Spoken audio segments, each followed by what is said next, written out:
descubriendo los secretos del aprendizaje, del conductismo al aprendizaje social. Nuestro equipo son Sharon Segura, Melanie Sánchez y mi persona Yelena Ortiz Cóndor. ¿Alguna vez te has preguntado cómo aprendemos? ¿Qué impulsa nuestro comportamiento en el aula? Bueno, en este video exploraremos dos teorías fundamentales que han moldeado la educación, el conductismo y el aprendizaje social. Prepárate para desentrañar los hilos invisibles que conectan nuestras mentes con el mundo que nos rodea. Teoría conductista. Esta corriente considera la psicología como una ciencia que predice y controla la conducta.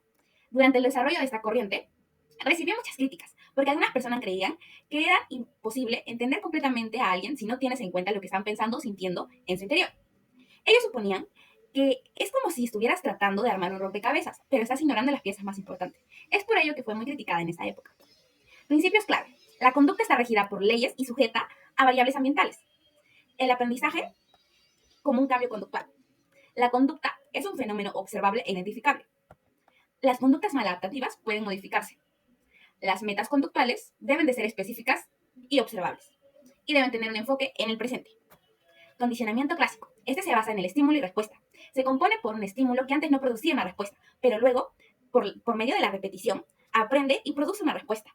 Ocurre en la mayoría de situaciones de aprendizaje, ya que su aplicación posibilita al docente a entender algunas conductas de los alumnos y les posibilita moldear esas conductas. Un ejemplo claro sería, en este caso, el timbre. Ese sería el estímulo incondicionado, ya que cada que suena es el inicio de clases.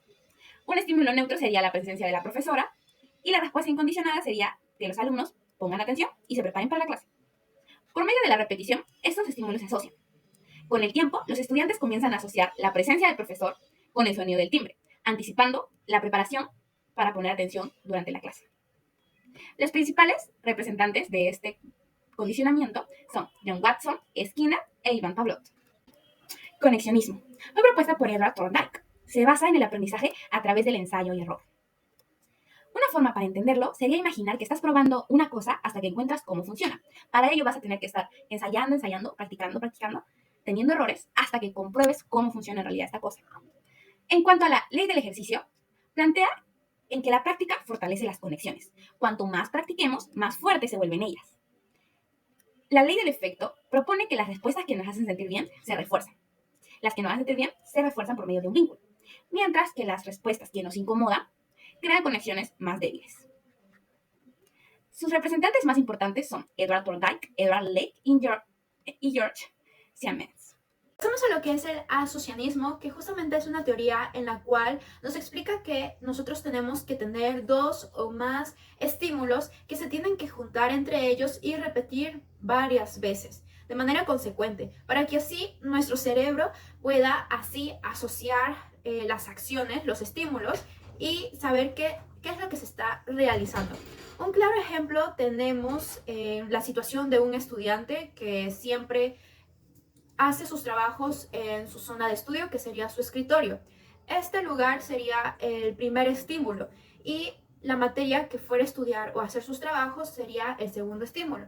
Si el estudiante realiza estas dos acciones de manera consecuente, su cerebro rápidamente va a asociar estos dos estímulos a que cada vez que esté estudiando dentro de su escritorio, tiene que estar totalmente concentrado. Pero, ¿qué es lo que pasa cuando quitamos uno de estos estímulos?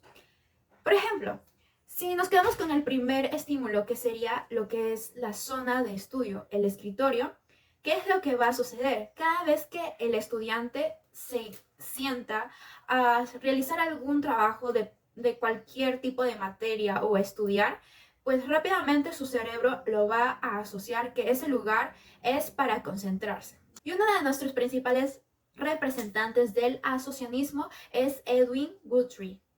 Muy bien, pasamos ahora a lo que es el condicionamiento operante. Esta teoría nos explica que se debe de tener un estímulo y este estímulo va a dar una respuesta. A causa de esa respuesta se va a tener una consecuencia, ya sea positiva o negativa. ¿Y cómo esto lo podemos meter dentro de la educación? Bueno, hay que poner un ejemplo claro y sencillo. Una maestra en su salón de clase quiere fomentar más la participación en sus alumnos. ¿Y qué es lo que va a realizar? Pues va a hacer que cada vez que alguno de sus estudiantes participe, les va a dar una estrellita por cumplir con el rol de participación dentro del aula. ¿Y qué es lo que va a causar esto? Que todos los niños se van a sentir motivados, emocionados por querer también ganar ese premio obtenido, que sería la estrellita o diferentes cosas más que puede utilizar la maestra para así motivar más la participación de los alumnos en su salón de clases. El condicionamiento operante ayuda en la educación a instaurar, modificar y eliminar toda conducta indeseable que el alumno lleve de casa hacia la escuela, y reemplaza todo esto por conductas deseables que se espera que tenga el alumno. El condicionamiento operante nos menciona que dentro de la educación se debe de tener un refuerzo, un castigo y también estímulos discriminativos, para así con todo esto crear un ambiente conductual apropiado para cada uno de los estudiantes y así tener una mejor forma de aprendizaje. Los representantes del condicionamiento operante son Skinner y Edward Thorndike. Ahora vamos a pasar a lo que es la teoría del aprendizaje social. Esta fue uno de sus representantes más importantes. Yo lo voy a mencionar un poquito más adelante, pero bueno, dijo que el aprendizaje social se da gracias a la observación, más la imitación de las conductas. O sea, a la observación de estas conductas en el entorno social, el entorno ya sea familiar o en el colegio o en diferentes lugares, es que la unión de estos dos es que da el aprendizaje social. Ahora vamos a pasar a explicar algunos fundamentos o puntos que respaldan esta teoría, o que de la cual habla esta teoría, la cual es, primero, que dicen que la conducta es aprendida, no es que algo que tú naces innato, sino que lo aprendes con el transcurrir del tiempo y de diferentes formas. Otro punto importante es que el refuerzo positivo ayuda a que una conducta pueda establecerse o pueda mejorarse. Es decir, por ejemplo, un niño está aprendiendo a comer cosas saludables, ¿no? Entonces, como se ve en esta imagen, bueno, acá la niña está terminando su comida, se le puede reforzar de una manera positiva como la madre, a cada que la niña, por ejemplo, come una verdura, la madre le da un chocolate, y esto hace que ella pueda asociarlo a que es algo positivo que ella lo va a adaptar y lo va a tener por toda su vida.